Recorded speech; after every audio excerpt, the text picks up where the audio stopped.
Hello student, आपने reproductive health के chapter में पिछले लेक्चर्स में पढ़ा था कि रिप्रोडक्टिव हेल्थ क्या होती है और रिप्रोडक्टिव हेल्थ में प्रॉब्लम्स पढ़ी थी आपने और स्ट्रेटेजीज पढ़ी थी, क्या योजनाएं होती हैं। ठीक है, उसके बाद आपने पॉपुलेशन पढ़ा, पॉपुलेशन कितने कितने टाइम पर वर्ल्ड की, इंडिया की कितनी कितनी रही है। उसके बाद आपने पॉपुलेशन एक्सप्लोजन में से आने वाली समस्याएं पड़ी थी, क्या प्रॉब्लम्स होती हैं। ठीक है, अब ये प्रॉब्लम्स जैसे कि मैंने बताया था पहले भी, इकोनॉमिक प्रॉब्लम, पॉवर्टी होना, गरीबी में आना, अनएम्प्लॉयमेंट होना, ठीक है, नेचुरल रिसोर्सेज की कमी होना, ये सारी बहुत सारी समस्याएं होती हैं जो पॉपुलेशन एक्सप्लोजन से आती है। अब इन समस्याओं से या इन समस्याओं को दूर करने के लिए क्या है, इन प्रॉब्लम्स को दूर करने के लिए हमें मोटिवेट कराना है फैमिली, किसके लिए, स्मॉल फैमिलीज के लिए। किसके लिए कराना मोटिवेट, स्मॉल फैमिली के लिए। और स्मॉल फैमिली के लिए मोटिवेट कैसे कराना है, यूजिंग ऑफ कंट्रासेप्टिव मेथड। क्या है, यूजिंग ऑफ कंट्रासेप्टिव मेथड।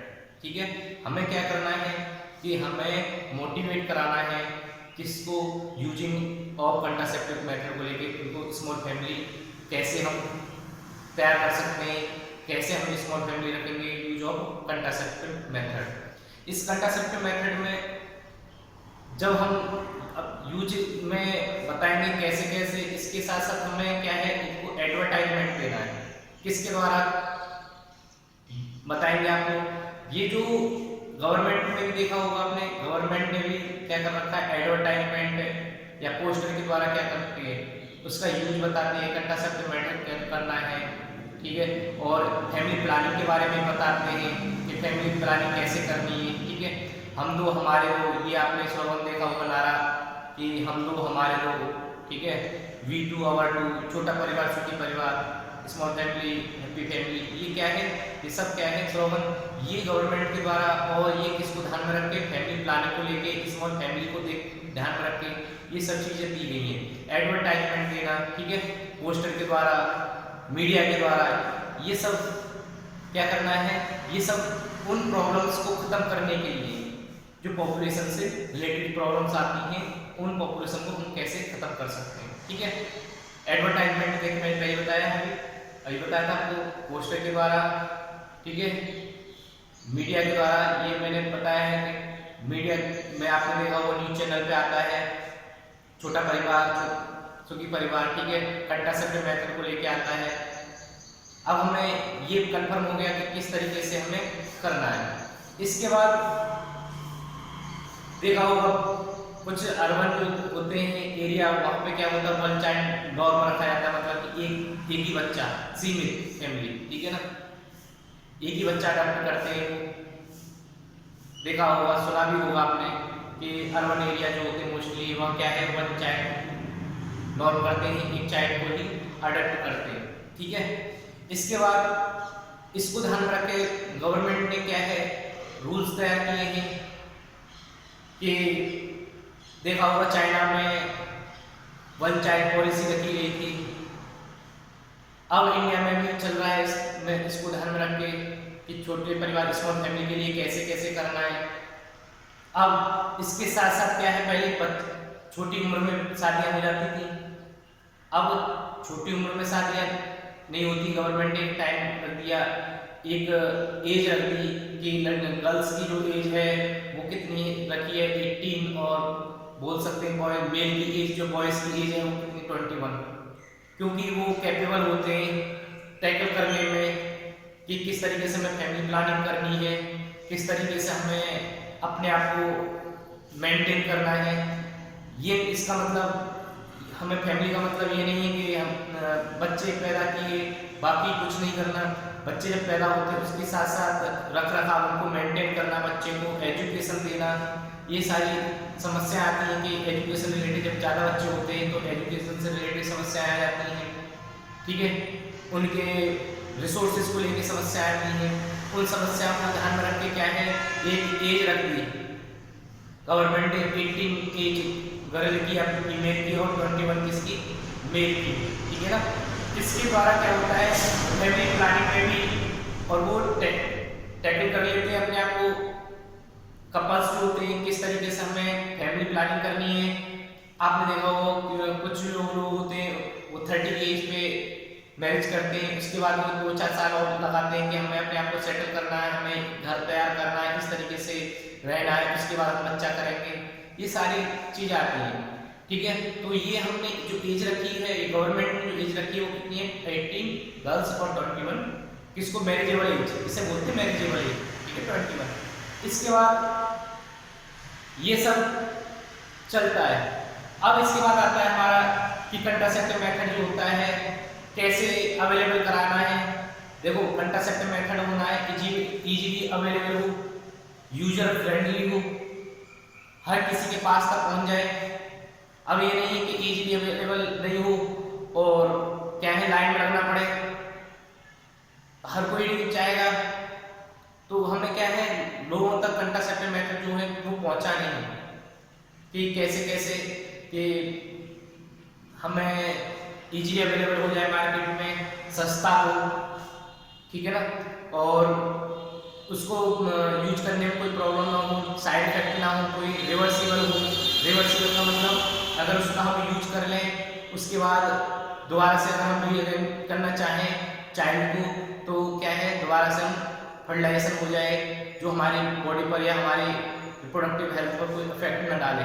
इस तरीके से क्या होना चाहिए, कंट्रासेप्टिव मेथड होना चाहिए। दे भी रखा है आइडियल कंट्रासेप्टिव या कैरेक्टरिस्टिक ऑफ आइडियल कंट्रासेप्टिव बोल सकते हैं, यूजर फ्रेंडली, ठीक है, इजीली अवेलेबल होना चाहिए, इफेक्टिव होना चाहिए, रिवर्सिबल होना चाहिए। ठीक है, रिवर्सिबल मतलब कि अगर इसको कंट्रासेप्टिव मेथड को विड्रॉ करके अगर कोई चाइल्ड अडॉप्ट करना चाहे तो कर सकता है, या बीच में जो गैप होता है, ठीक है, कि 3 साल 3 इयर्स बाद बच्चा करना चाहिए या 4 इयर्स बाद बच्चा करना चाहिए, उसको तो रिवर्सिबल, उसके लिए रिवर्सिबल होना जरूरी है कि अगर हम उसको विड्रॉ करें कंट्रासेप्टिव मेथड को तो उसके साथ क्या होता है प्रेगनेंसी डेवलप हो जाए। नो और लीस्ट साइड इफेक्ट, उसके साइड इफेक्ट नहीं होने चाहिए। ये हमें इस तरीके से क्या चाहिए, कंट्रासेप्टिव मेथड चाहिए। ठीक है, बता सकते हैं ना, ये पूछ लिया जाता है यूजर फ्रेंडली, आसानी से अवेलेबल, हर लोग के हर किसी के पास, हर उपयोगकर्ता के पास पहुंच जाना चाहिए, इजीली अवेलेबल होना चाहिए। कहीं हमें मार्केट में बहुत से देखा होगा बहुत से सामानों के लिए हमें क्या है लाइन लगानी पड़ती है, लेकिन इसके लिए हमें ऐसा इजीली अवेलेबल मतलब हर मार्केट में मोस्टली मेडिकल स्टोर ये सब चीज़ें अवेलेबल होता है, इफेक्टिव है। ठीक है, इफेक्टिव ये इफेक्टिव होना चाहिए, इसमें कोई दिक्कत नहीं आनी चाहिए। इसके बाद रिवर्सिबल, ये मैंने आपको बता दिया। इसके साथ साथ ये सेक्सुअल जो कॉन्टैक्ट या सेक्सुअल ड्राइव जो होती है उनमें कोई प्रॉब्लम ना आए, कोई इंटरफियर ना करे कंट्रासेप्टिव मेथड। क्लियर, इस तरीके का होना चाहिए। ठीक है, जब चाहे उसको यूज करें, कोई प्रॉब्लम नहीं आनी चाहिए। इसके साथ साथ कंट्रासेप्टिव मेथड जो होते हैं, कुछ कंट्रासेप्टिव मेथड होते हैं, किस किस तरीके से कंट्रासेप्टिव मेथड अपनाने पड़ते हैं। ठीक है, उनकी मेथड है, सबसे पहला नेचुरल ट्रेडिशनल मेथड। ठीक है, जिसमें क्या होता है नेचुरली उसको क्या किया जाता है, प्रेगनेंसी को अवॉइड किया जाता है, और ये नेचुरली होता है जो बॉडी में डेवलप करना पड़ता है। ठीक है, इसके बाद बैरियर मेथड जिसमें कंडोम, डायफ्राम, ये सब चीजें आती हैं। आईयूडी, इंट्रायूटेरिन डिवाइस जो यूटेरस में डिवाइस लगाई जाती है किसको रोकने के लिए, प्रेगनेंसी को रोकने के लिए, तो उसमें डॉक्टर या ट्रेंड नर्स के द्वारा ये लगाई जाती है। और कंट्रासेप्टिव जिसमें पिल्स आती हैं, सहेली, मालटी, इस नाम से पिल्स आती हैं, एडवांटेज 72 इंजेक्शन लगाए जाते हैं इसको कंट्रासेप्टिव को ध्यान में रख के कंट्रासेप्शन के लिए। इसके बाद इम्प्लांट, कुछ चीजें इम्प्लांट की आती हैं, कुछ बोल सकते हैं केमिकल इम्प्लांट की आते हैं बॉडी में, जिसकी वजह से क्या होता है कंट्रासेप्टिव मेथड होता है या कंट्रासेप्शन होता है। इसके बाद सर्जिकल मेथड, सर्जिकल मेथड आपने सुना ही होगा 10th में, वासेक्टोमी, ट्यूबेक्टोमी, ये सर्जिकल मेथड है। ठीक है, ये क्या है कंट्रासेप्टिव मेथड है जो क्या होता है कंट्रासेप्शन करते हैं, अवॉइड प्रेगनेंसी करते हैं। ठीक है, सबसे पहले बात करते हैं हम नेचुरल मेथड की। नेचुरल मेथड जो आते हैं 3 होते हैं। सबसे पहले period periodic abstinence, number 2 withdrawal,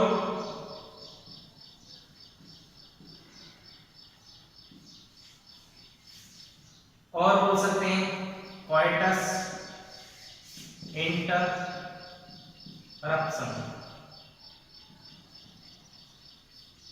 number 3, ठीक है, नंबर 3 आता है आपका लैक्टेशनल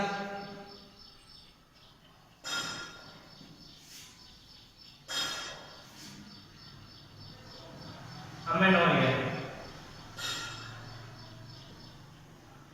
अमीनोरिया। ये क्या है? नेचुरल मेथड है। ये सब क्या है?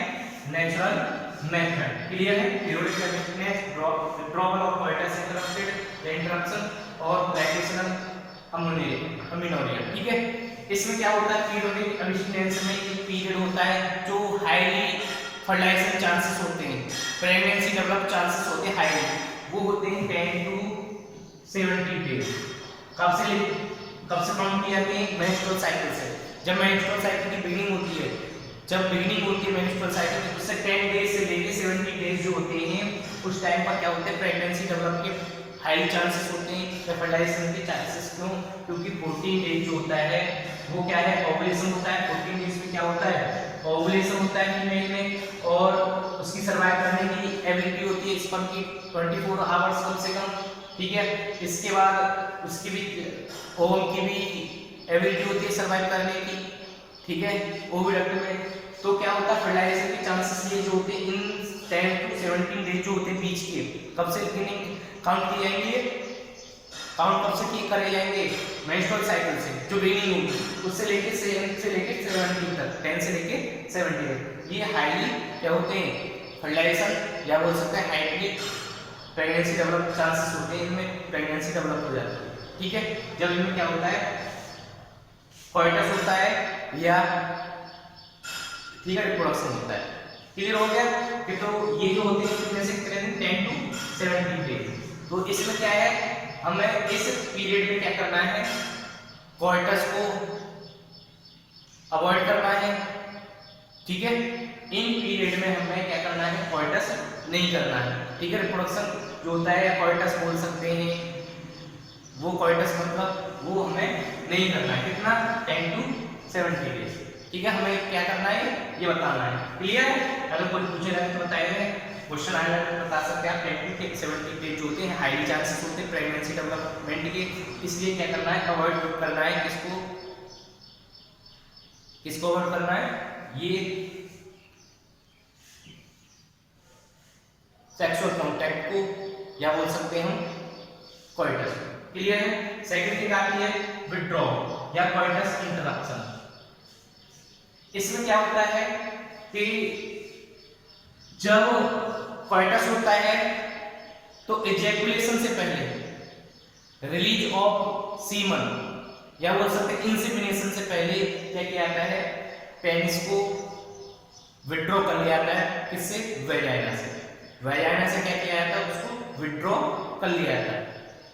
कब? इजैकुलेशन से पहले।